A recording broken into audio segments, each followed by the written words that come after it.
California sells itself as sunshine, surf, and a whole lot of opportunity. But tucked behind all of that is another California, one full of rusted fences, crumbling walls, and buildings that time just walked away from. And honestly, that version of California is just as fascinating.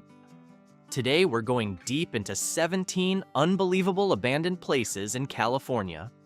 Place 17, Bodie Ghost Town, Mono County.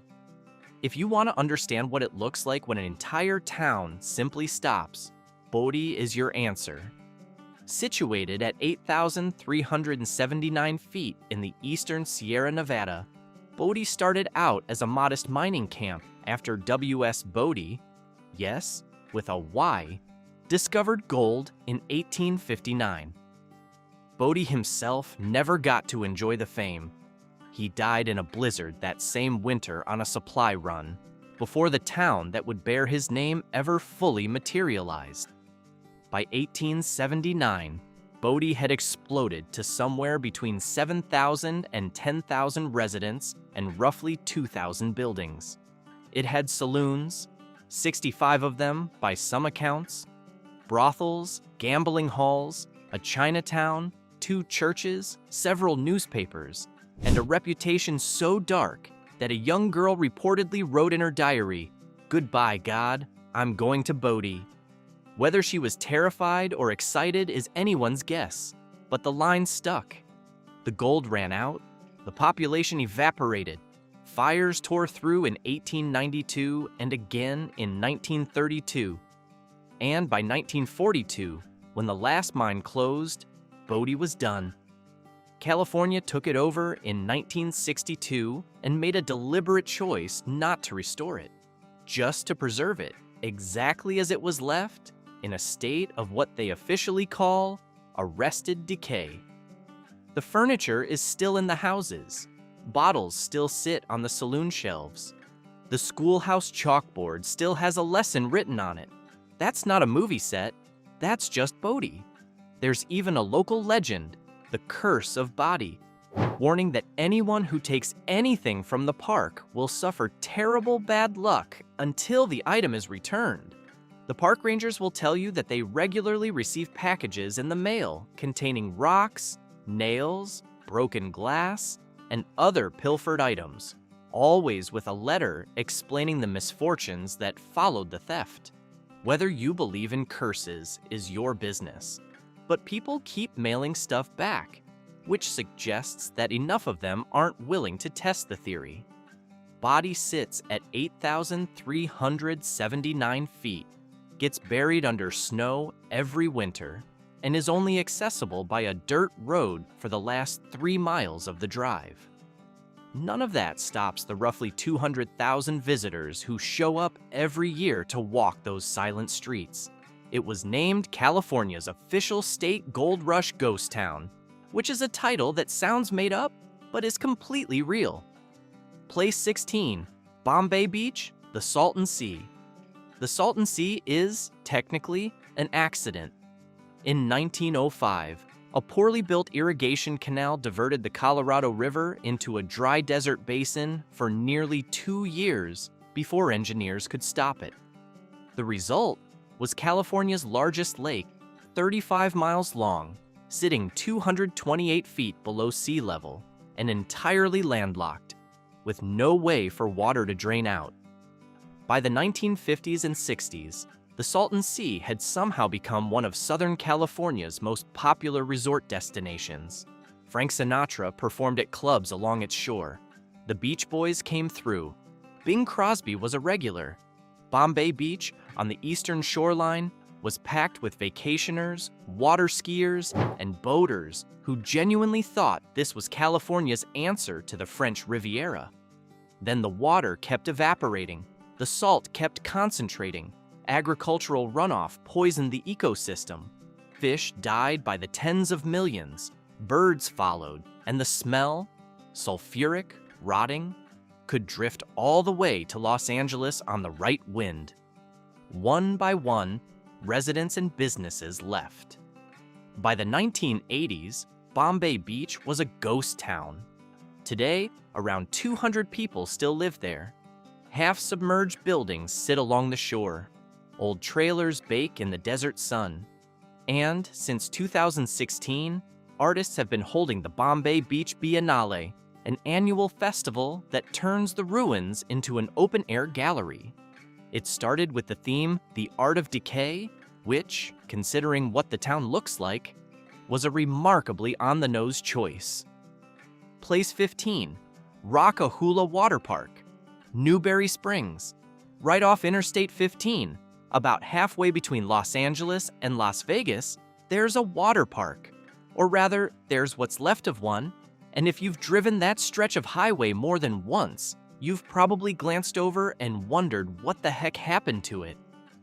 Bob Byers built a private resort on a patch of Mojave Desert in the late 1950s, using underground springs from the Mojave Aquifer to create a man-made lake, which he named after his wife Dolores. He opened it to the public in 1962. Some call it the first water park in California, and for decades it thrived as a modest, sun-baked escape for desert travelers. By 1990, attendance had dropped and Byers retired. New investors came in, poured millions into a renovation, painted the new water slides in red, white, and blue, and reopened the whole thing on July 4th, 1998, with a 1950s rock and roll theme and the name Rockoola. Grease Lightning was one of the rides. The fun lasted almost exactly 1 year. In 1999, a 23-year-old employee went down the doo-wop super drop slide after hours before the runout lane was filled with water, hit the dam at the end at full speed, flew into the air, and landed on his back. He was left a paraplegic. A jury awarded him $4.4 million in damages, and Rockoola never financially recovered. The park limped along as Discovery Water Park until 2004, then closed for good. Now the slides are gone, sold off to a water park in British Columbia, and what remains is a collection of faded retro-futuristic buildings, dry pools, graffiti, cockroaches, and about 25 acres of sun-bleached nostalgia baking in the Mojave heat. Place 14, Murphy Ranch, Los Angeles. Deep in the hills of Pacific Palisades, hidden inside Rustic Canyon, is a place that sounds like it was invented for a thriller novel. In the late 1930s, a wealthy German-American couple named Winona and Norman Stevens funded the construction of a self-sufficient compound intended to house Nazi sympathizers who planned to take over the United States government once Germany won World War II.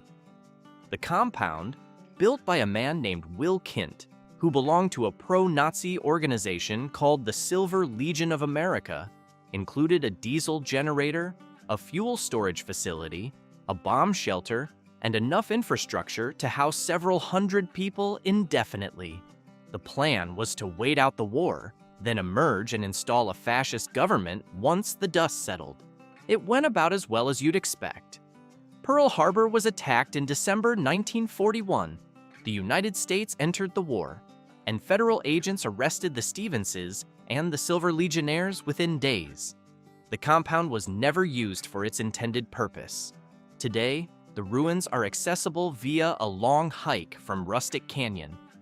There are stairways leading down into the canyon, crumbling concrete structures overtaken by vegetation, and hundreds of thousands of pieces of graffiti layered on top of each other across every surface. It is, in a strange way, one of the most surreal hikes in the Los Angeles area. Getting there requires parking off Capri Drive and descending a long staircase into the canyon. Roughly 500 concrete steps built by the Silver Legionnaires themselves during construction. At the bottom, the compound spreads across several acres. There's a large concrete water tank, the shell of a generator building, a barn, and the remains of what was clearly intended to be a permanent, self-sustaining settlement. The whole thing is layered in graffiti now, which adds an odd, accidental art installation quality to what was originally built as a monument to some deeply unpleasant ideology. History has a way of rewriting places. Place 13, Drawbridge Ghost Town. San Francisco Bay. Most people know that California has ghost towns. Most people do not know that the San Francisco Bay Area has one, and that it's slowly sinking. Drawbridge was established in 1876 as a railroad stop on a small island in the marshes of South San Francisco Bay. Because it could only be reached by train, it sat outside the jurisdiction of local law enforcement, which made it very popular with gamblers, hunters, and generally anyone who didn't want to be bothered by rules. By the early 1900s, it had grown to around 90 buildings, mostly hunting lodges and weekend cabins. Flooding started becoming a problem in the early 20th century. The hunting declined as the bay marshes degraded and the railroad stopped regular service. By the 1950s, the last few permanent residents had moved out. The island continued to sink, literally, as the surrounding marshland subsided, and the remaining buildings began to collapse into the mud. Access today is restricted because the area is a wildlife refuge. But what survives? Rotting wooden structures, collapsed shacks, and the ghost of a place that existed specifically because no one in charge could reach it is still visible from a distance. There's something quietly poetic about an outlaw town that got swallowed by the very marsh it was built on. Place 12, Fort Ord, Monterey County. Fort Ord was one of the most important military training bases in the United States for most of the 20th century. Located near Monterey, it covered about 45 square miles and trained generations of American soldiers, including troops who shipped out to Korea and Vietnam.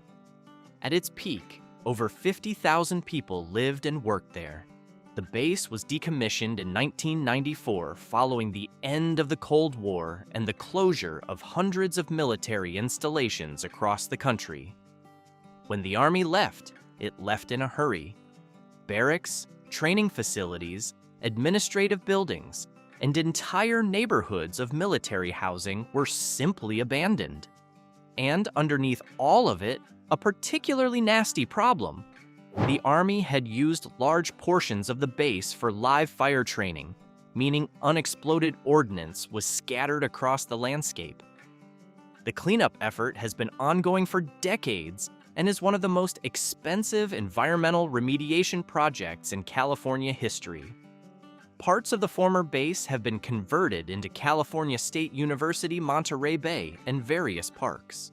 But significant sections remain off-limits, surrounded by warning signs, filled with crumbling military infrastructure and the particular silence of a place that once housed tens of thousands of people and now has none.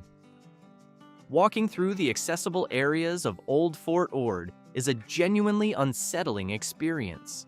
Row after row of identical barracks, their windows long since broken out, their interiors stripped, their concrete walls covered in graffiti, training ranges that still carry the faint imprint of military function, the shape of a target range, the outline of what was once a track. The Monterey coast is beautiful, and Fort Ord has some of the most stunning trails in the area. But the contrast between that natural beauty and the scale of what the military left behind is hard to shake. Place 11, the Bradbury Building, Old Los Angeles, Lincoln Heights Jail. Not far from downtown Los Angeles, the old Lincoln Heights Jail sat largely dormant for decades after its closure. Built in the 1920s and used as Los Angeles's central jail for much of the 20th century, it held some genuinely notable names behind its bars. Al Capone passed through, as did those arrested during the 1943 Zoot Suit riots and the Watts riots of 1965. The building closed as an active jail and spent years decaying, its corridors and cells sitting in a state of dusty stasis. The structure gained notoriety among urban explorers, and was used as a filming location for various productions before the city began intermittent renovation efforts. What makes it notable beyond the architecture is the sheer weight of history soaked into the concrete. Decades of Los Angeles at its most turbulent, compressed into hallways that still carry that particular institutional silence only abandoned government buildings seem to generate. Place 10, Calico Ghost Town, San Bernardino County. Silver was discovered in the hills of San Bernardino County in 1881, and Calico went from nothing to a booming mining town almost overnight. At its peak in the mid-1880s, it had around 3,500 residents, 22 saloons, and a red light district. It produced more than $86 million worth of silver over its life, though that figure is sometimes disputed depending on the source. The silver panic of 1893 collapsed silver prices nationally, and Calico emptied out just as fast as it had filled up. Most residents left within a few years. The town sat abandoned for decades until Walter Knott, yes, the Knott's Berry Farm Knott, purchased it in the 1950s and restored it as a tourist attraction, then donated it to San Bernardino County in 1966. So Calico is a bit of an interesting case. It's both a genuine ghost town and a partially restored one, which means parts of it are very much the real thing, and parts of it are, shall we say, historically adjacent. But the mining tunnels are real. The landscape is authentically desolate, and standing out in those brown hills with the desert wind blowing, it's not hard to imagine what the silver rush felt like in its last desperate days. Place 9, Marin Headlands Bunkers, Golden Gate. Just across the Golden Gate Bridge, hidden in the hills of the Marin Headlands, there's a network of concrete bunkers, gun batteries, and military tunnels that most people driving into San Francisco never know exist. These installations were built during World War II as part of the Coastal Defense Network, protecting San Francisco Bay from potential Japanese naval attack. Artillery positions were carved into the cliffs, underground command centers were dug into the hillsides, and concrete batteries were constructed with views of the Pacific that, under any other circumstances, would be described as spectacular. The guns were never fired in combat, the attack never came, and after the war, and again after the Cold War, the military gradually pulled back from these installations until they were part of the Golden Gate National Recreation Area. Today they're open to hikers, their walls covered in graffiti, their interiors damp and dark and slightly eerie. From certain vantage points, you can stand inside a crumbling World War II gun emplacement and look directly at the Golden Gate Bridge. It's one of those juxtapositions that California does better than almost anywhere else. Place 8, Zzyzx, Mojave Desert. The name alone is enough to make you stop. Zzyzx, pronounced Zzyzx, sits at the end of a road in the Mojave Desert, and it has one of the more unusual histories of any abandoned place in California. Curtis Howe Springer, a self-styled radio evangelist and health guru, set up camp on federal land here in 1944 without any legal right to do so. He built a spa, a hotel, a church, and a health resort that he called Zzyzx Mineral Springs and Health Spa, and he sold it all through his radio program, marketing his cures to listeners across the country. He named the place Zzyzx because he wanted to create the last word in health. He operated there illegally for nearly 30 years before the federal government finally evicted him in 1974.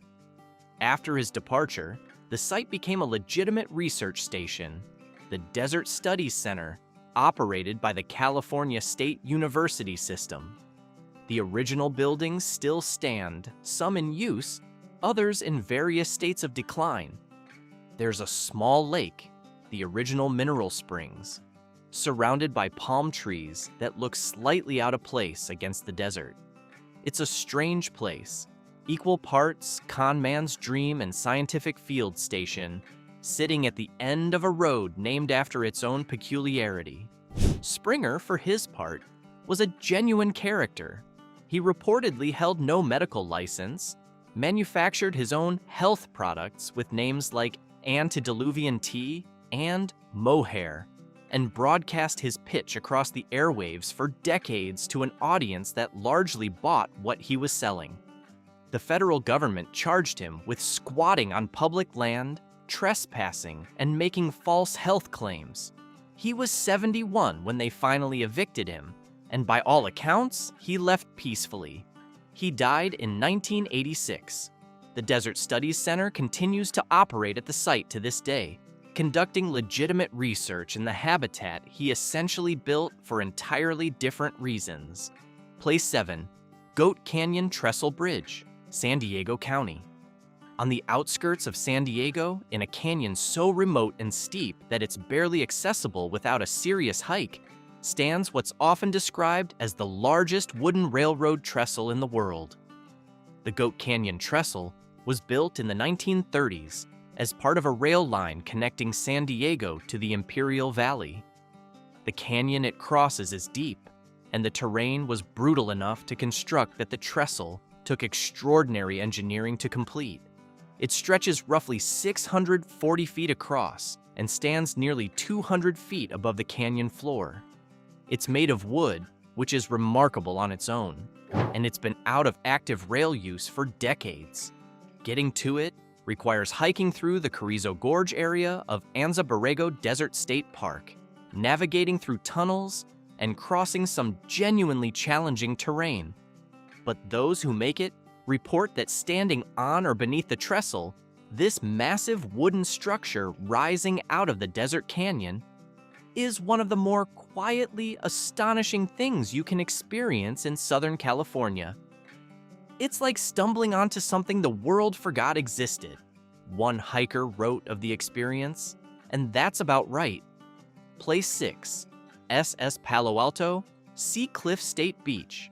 In the town of Aptos, just south of Santa Cruz, there's a concrete ship slowly dissolving into the Pacific Ocean, and it has been there since 1930.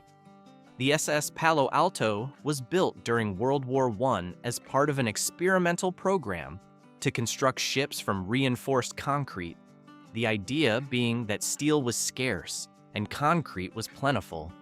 The war ended before she ever sailed anywhere useful. The government sold her for $1 to private investors who towed her to Seacliff and anchored her as the centerpiece of an amusement pier, complete with a dance hall, dining facilities, and a swimming pool on the deck. The enterprise lasted about a year. A winter storm cracked the hull and the ship began to sink into the sand. The amusement park closed, and the SS Palo Alto has sat there ever since, half submerged, rusting, and crumbling, her hull now serving as an artificial reef for marine life.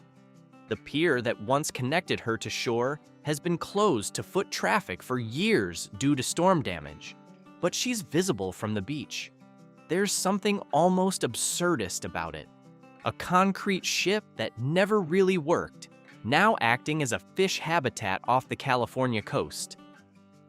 Place 5, Salton City, Imperial County.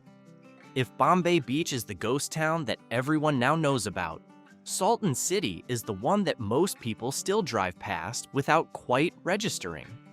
Located on the western shore of the Salton Sea, it was developed in the 1950s and 60s as an ambitious planned community.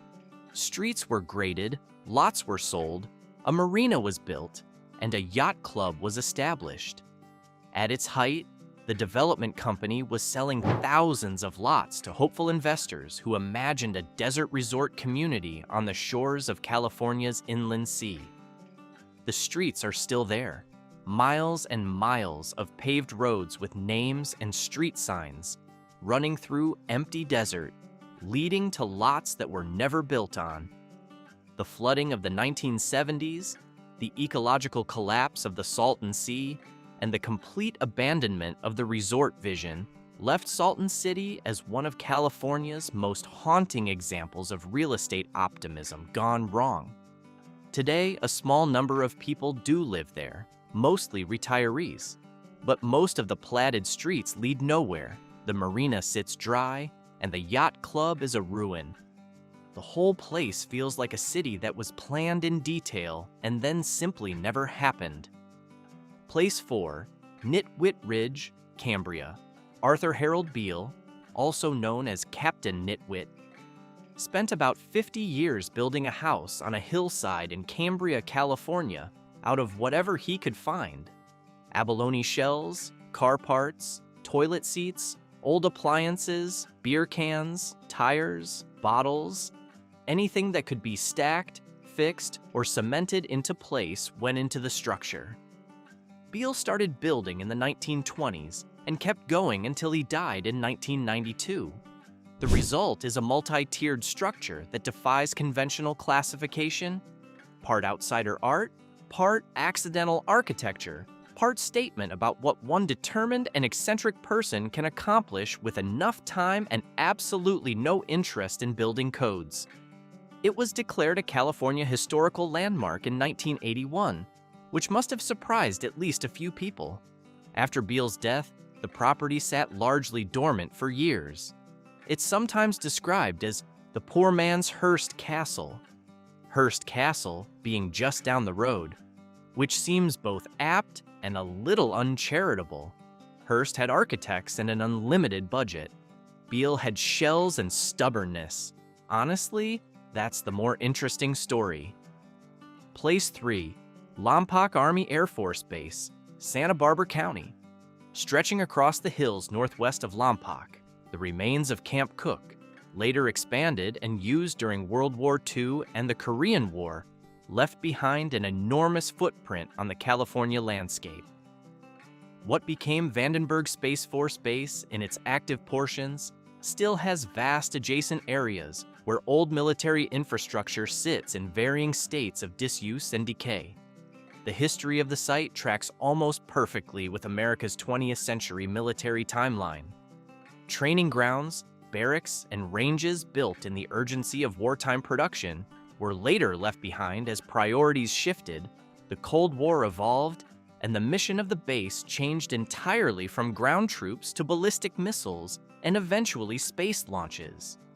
The contrast between active launch pads sending rockets into orbit and crumbling World War II-era concrete structures sitting quietly nearby is one of those specifically Californian juxtapositions. Future and past coexisting on the same stretch of coastline, separated by a fence and about 80 years. Place 2, California City, Kern County. This one doesn't look like a ghost town because it technically isn't one. California City is a real incorporated city with real residents. But the story of what it was supposed to be is one of the most extraordinary real estate stories in California history. In 1958, a sociologist named Nat Mendelsohn bought 82,000 acres of Mojave Desert with a grand vision to build California's third largest city. Streets were bulldozed across the desert in a massive grid. A central lake was created. A golf course was built. Lots were marketed aggressively to investors and future residents across the state and beyond. The population never materialized. The housing never got built at the pace required. And what was left behind was hundreds of miles of paved and unpaved streets running through open desert. Roads leading to intersections with stop signs and street names, and then absolutely nothing. The lake still exists, the golf course still operates, and the ghost of a city that never came to be is still visible from the air, a grid pattern pressed into the Mojave like the outline of a dream someone had and then couldn't finish. California City is, by land area, actually the third largest city in California. Mendelsohn managed to incorporate all that desert acreage into a real municipality before anything was built on it. The population today is around 15,000, which is real and functional, but spread across a footprint designed for hundreds of thousands. Most of those vacant lots are still available for purchase. The streets are still maintained. Some of them haven't seen a car in weeks. It's one of the strangest drives you can take in the state, following proper road signs through proper intersections into the middle of absolutely nothing, wondering what the people who bought those lots were imagining when they wrote the check. Place 1. Rancho Los Cerritos, the older ruins of Long Beach. Long Beach isn't usually where you'd go looking for history that predates California statehood.